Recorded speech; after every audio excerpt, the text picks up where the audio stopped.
my soul, where are you? Do you hear me? I speak, I call you, are you there? I have returned, I am here again. I have shaken the dust of all the lands from my feet, and I have come to you, I am with you. After long years of long wandering, I have come to you again.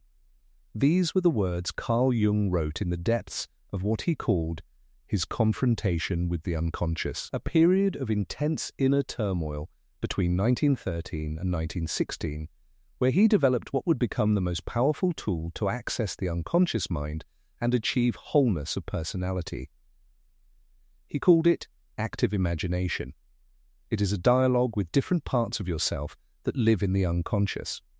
In some way, it is similar to dreaming, except that you are fully awake and conscious during the experience. This, in fact, is what gives this technique its distinctive quality. Instead of going into a dream, you go into your imagination while you are awake. You allow the images to rise up out of the unconscious, and they come to you on the level of imagination just as they would come to you in dream if you were asleep. If we honestly want to find our own wholeness, to live our individual fate as fully as possible, if we truly want to abolish illusion on principle and find the truth of our own being, however little we like to be the way we are, then there is nothing that can help us so much in our endeavor as active imagination. Active imagination is not just an expression of personal content, but of the collective unconscious. It is an attempt to uncover the quintessentially human. At first, Jung didn't have a name for active imagination, as he was reluctant to publish work on it. The Transcendent Function is the first major paper Jung wrote about the method he later came to call active imagination. Before that, he had also called it the picture method, or visioning, among others. He considered it the most powerful tool to access the unconscious and for achieving wholeness of personality, which is latent potentiality. Jung discovered this method between the years of 1913 and 1916, a period of disorientation he called his confrontation with the unconscious. He searched for a method to heal himself from within through the power of the imagination. He wrote, "It was during Advent of the year 1913, December 12, to be exact, I resolved upon the decisive step. I was sitting at my desk once more, thinking over my fears. Then I let myself drop. Suddenly, it was as though the ground literally gave way beneath my feet, and I plunged into the dark depths." After his vision where he met with strange figures of his imagination in a dark cave, he became covered in imaginative blood. A thick jet of it leaped up, and he felt nauseated. He continued to see fantasies in which blood was a recurring theme, including thousands of dead bodies and the whole sea turning into blood. This was just before the outbreak of the First World War. The culmination of Jung's experience with active imagination is presented in his Black Books, written between 1913 and 1932. He later began to copy these notes into the Liber Novus, the New Book, also known as the Red Book, because of its red leather-bound cover, where he included a medieval-style calligraphy and depictions of his visions from the unconscious. This book he showed only to a few of his trusted friends. It was only around 50 years after his death that the Red Book was published in 2009. Jung delved into an imaginative venture which he referred to as his most difficult experiment, and stated that, to the superficial observer, it will appear like madness. It was not, however, an illness, but a conscious and deliberate experiment.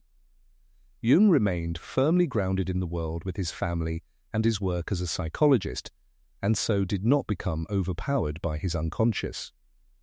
He began conversations with forces that were not himself, but rather archetypes of the collective unconscious. He saw what he called the mythopoeic imagination as the intermediary between consciousness and the unconscious, both personal unconscious and collective unconscious. Alchemy played a key role in Jung's understanding of the psyche.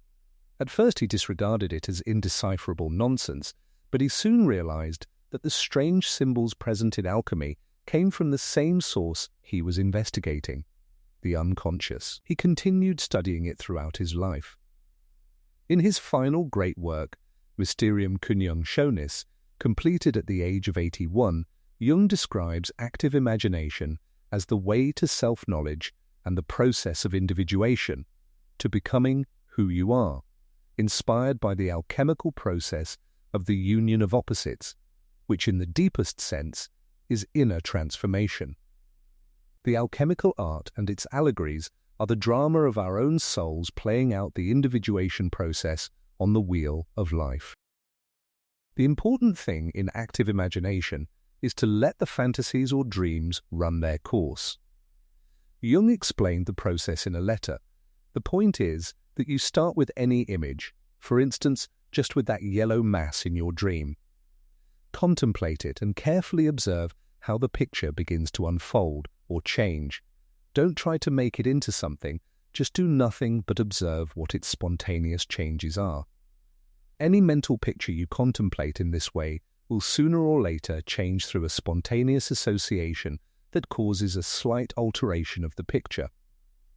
You must carefully avoid impatient jumping from one subject to another. Hold fast to the one image you have chosen and wait until it changes by itself.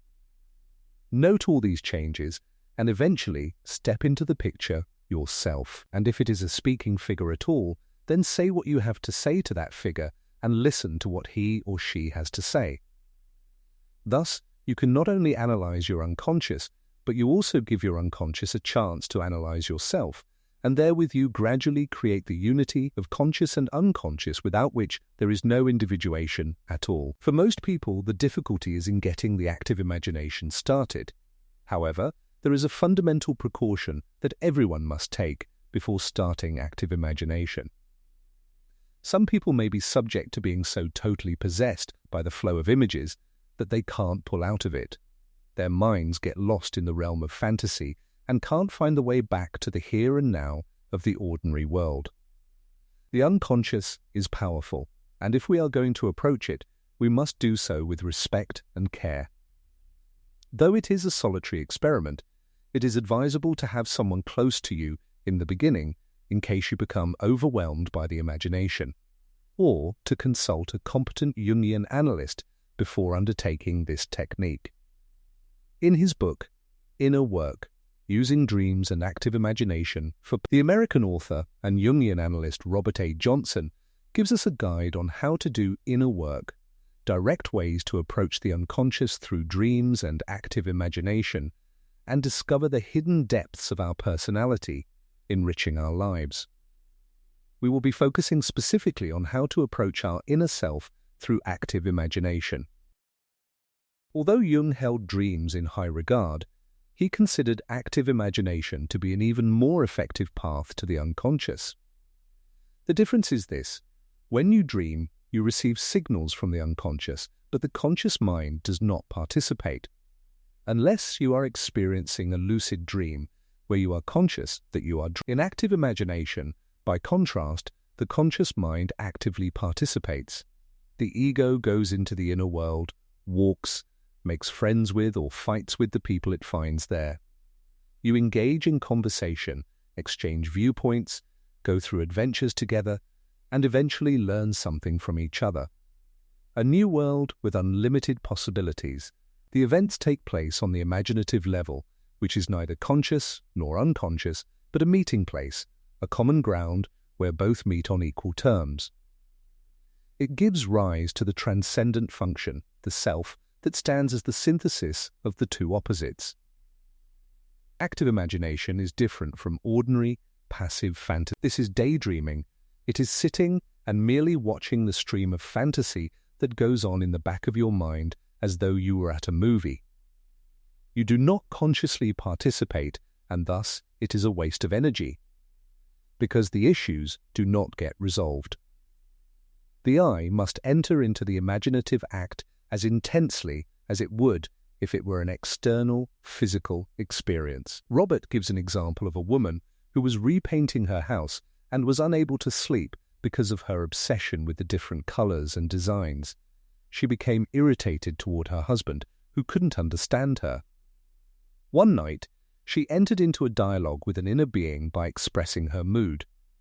Ya refers to an androgynous Japanese artist, and E refers to her ego. Ya, I am afraid. E, afraid of what? Ja, I am afraid that I will be locked up again. E, locked up? Ja, there are rarely any opportunities for me to express myself. It seems I must work very fast and intensely while the door is open to me. Soon it will be over, and I will be locked up again. E, I begin to see what you mean. In my life there have been very few outlets provided for you, so few that I hardly knew you existed. The culture I live in doesn't provide any place for you. Ja, that is true. I feel that I've been starving. This may be my only opportunity. In the aftermath of this active imagination, this woman found a new world opening to her. She had been so tied up with mental work, thinking, analyzing, productivity, that there was no room in her life for the realm of physical beauty. She talked to this inner Japanese artist figure regularly. She started spending time working in her garden or at the ceramics workshop and in other physical or artistic activities that put her in contact with earthly, feminine values. By honoring this part of herself, she derived a deep satisfaction, a knowledge that she is nourishing a part of herself that was starving before. Her sense of who she is had become amplified. Robert had a patient who made up all his active imagination week after week, just to make a fool out of him. He revealed this the last day. Robert looked at him, and the patient's triumphant expression changed slowly to one of horror. Tears came to his eyes. He cursed and realized that all that he was doing was in fact true, but he didn't want to admit it. By trying to conjure up his fake story in order to fool Robert, he was spilling out the secret contents of his interior being. It is common to ask, how do I know that I'm not just making all this stuff up? How can I talk with someone who is only a figment of my imagination? Robert tells us that it is nearly impossible to produce anything in the imagination that is not an authentic representation of something in the unconscious. You are not just talking with yourself, but with your various selves. That is the whole point. The inner figures are autonomous. This is something we do not want to hear, as it is a frightening reality to know that we are not the masters of our house. Active imagination does not only have to do with immediate issues in our personal lives, but can also take the form of a mythical adventure, a journey into the archetypal realm. Setting foot into a land of evil, taking on a heroic quest to heal the sick and wounded, and helping an innocent queen. Each of us has all the great archetypal themes hidden inside. However, few of us can actually partake in this great primordial energy within us, unlike our primitive ancestors. This kind of active imagination connects us to the timeless cosmic dance of the archetypes that goes on eternally in the unconscious. Jung's technique of amplification helps to interpret these archetypal images by using mythological, historical, and cultural parallels in order to turn up the volume on the fantasy material. Robert gives us a 4-step approach on how to get started with active imagination. But before beginning, it is important to find a convenient way to record the imagination as it flows out. Many give up before they get started because they can't figure this out. Your inner dialogue should be written, typed, or recorded. This is your major protection against turning it into just another passive fantasy. The writing will help you remember and digest the experience. Just as the woman did in the example given, she wrote E to refer to the ego and Ja to refer to the Japanese artist. If you type it down, you can use the lowercase setting to type what you are saying in capital letters to record what the other person in your imagination says back to you. You can also use a recording device and talk and then transcribe them later, making sure to distinguish yourself from the unconscious inner being. You should not try to dress up your imagination and make it sound impressive. It is highly personal and is something you are doing for yourself. The goal is to experience and record whatever flows out of your unconscious honestly in its raw, spontaneous form. Another important thing is the physical setting. There must be a room that is quiet and private enough that you can shut off the outside world for a while, at least half an hour. You also need to be alone. If you live with other people, tell everyone in the house that you are not to be disturbed except for a nuclear blast or the second coming. You are entitled to that kind of freedom, privacy, and security. You need it in order to make your journey into the inner world. The first step in active imagination is to invite the creatures of the unconscious to come up to the surface and make contact with us. Every interaction helps us to develop the organs of perception of the imaginal world. We often have something vague and invisible in the unconscious that bothers us. We can feel the conflict just below the surface, but we can't see what is going on.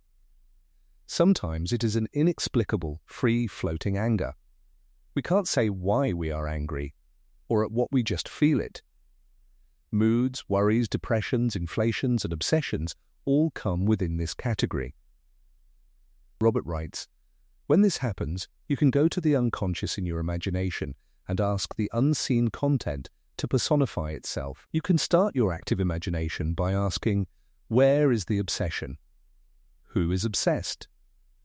Where does this feeling come from? Who is the one inside me who feels this way? What is its image? What does he or she look like?" If you do this, an image eventually comes into your mind.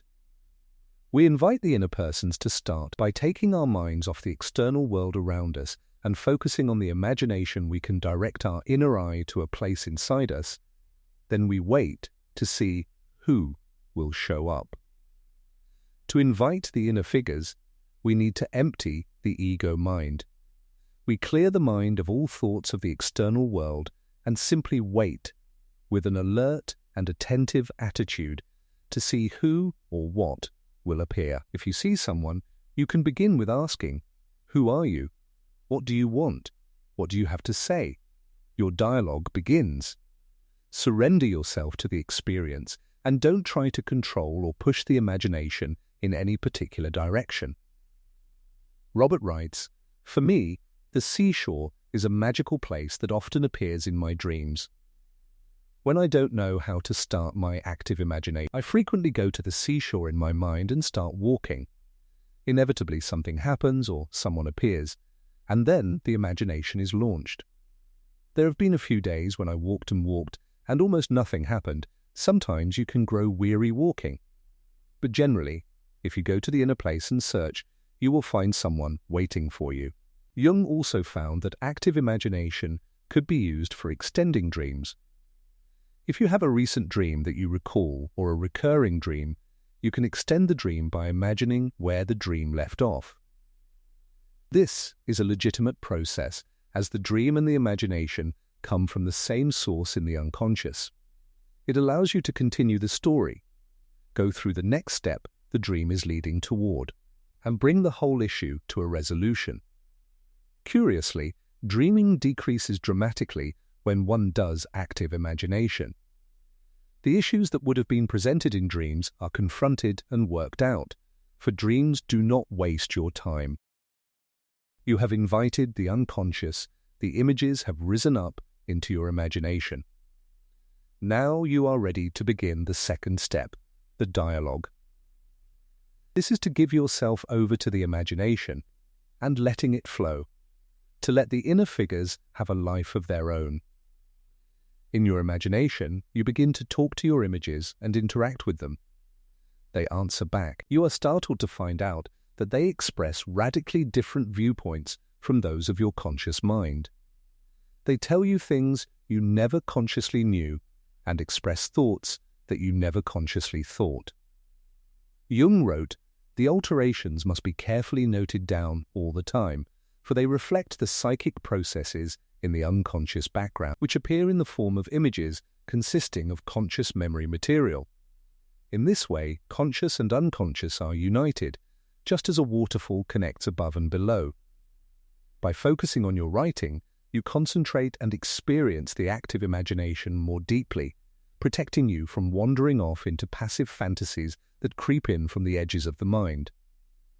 Often, the inner person will lead you off on a path. If you feel that it is wrong to follow the person, you have the right to say so. That, in turn, will often lead to a heated discussion of the conflict between this inner person and yourself. The dialogue has begun, and the different parts of the self are learning from each other. Most people do a fair amount of talking in their active imagination, exchanging points of view with the inner figures, trying to work out a middle ground between opposing views, even asking for advice from some very wise ones who live in the unconscious. However, not all dialogue is verbal. It can also take the form of images that speak to you without words. It is important to stick with the image that we start with and not allow oneself to be distracted by other fantasy material. It may take days, weeks, or even years for a certain fantasy to be resolved. You must be present with your feelings and sense that it is actually happening. You are not merely an observer, but an active participant. Active imagination is more than anything a process of listening. After so many years of ignoring these parts of ourselves, seeing them as the inferior characteristics in our personalities, we find that they have some very unpleasant things to tell us when we finally listen. They may also appear as frightening and threatening. This is your golden shadow, which you must wrestle with to find your undiscovered potential. We must turn a friendly face to the unconscious. As Jung wrote, we know that the mask of the unconscious is not rigid, it reflects the face we turn towards it. Hostility lends it a threatening aspect, friendliness softens its features. The ego is a small island surrounded by a deep, unseen ocean of energy where huge forces are at work. Active imagination is underwater diving. Though our ego is small in comparison, we shouldn't take everything the inner figures say as final authority. That would be just as one-sided as our ego-centered approach. Active imagination starts out from affirming that the unconscious has its own wisdom. It should not be confused with guided meditation practice, which seeks to program the unconscious so that it will do what the ego wants it to do. There is no script, nothing is predetermined.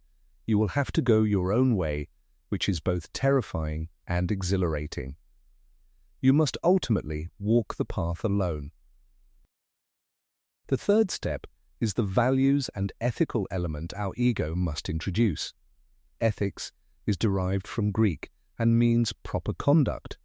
It, in turn, derives from the Greek word ethos, meaning the essential character or spirit of a person or people.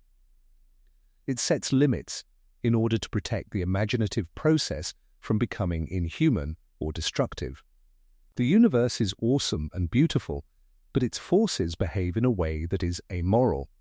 They are not concerned, as we are, with the specifically human values of justice, fairness, service to our fellow human beings. These primitive archetypes serve a realm close to the instincts. They do not have a superego.